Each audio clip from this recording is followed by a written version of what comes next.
ரசம் சாதம் குக்கரில் எப்படி செய்கிறதுன்னு பார்க்கலாம்.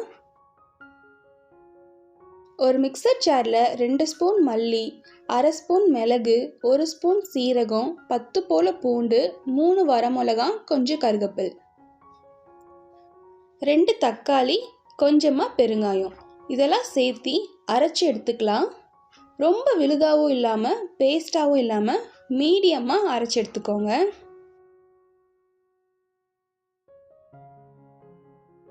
குக்கரில் எண்ணெய் சேர்த்துட்டு கடுகு போட்டு பொரிய விட்டுக்கோங்க.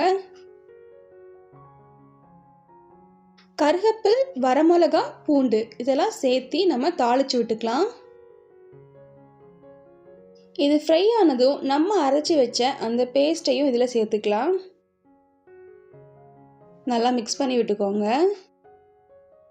இப்போ இதில் 1/2 டேபிள் ஸ்பூன் மஞ்சள்தூளும் தேவையான அளவு உப்பு இதெல்லாம் சேர்த்து நம்ம இதை கிளறி விட்டுக்கலாம்.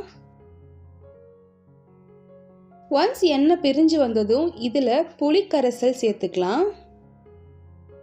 அதுக்கப்புறமா தண்ணி சேர்த்துக்கலாம். 1 கப் அரிசி, 1/4 கப் துவரம்பருப்பு நான் ஊற வச்சு வச்சுருக்கேன். இதுக்கு நம்ம 5 கிளாஸ் தண்ணி சேர்க்க போகிறோம்.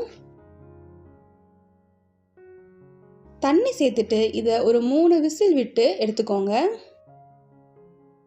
ப்ரெஷர் போனதும் ஓப்பன் பண்ணி கடைசியாக நம்ம இதில் மல்லித்தழை சேர்த்துக்கலாம். சேர்த்துட்டு நல்லாவே கிளறி விட்டுக்கோங்க. சாதம் ரெடி ஆகிடுச்சு.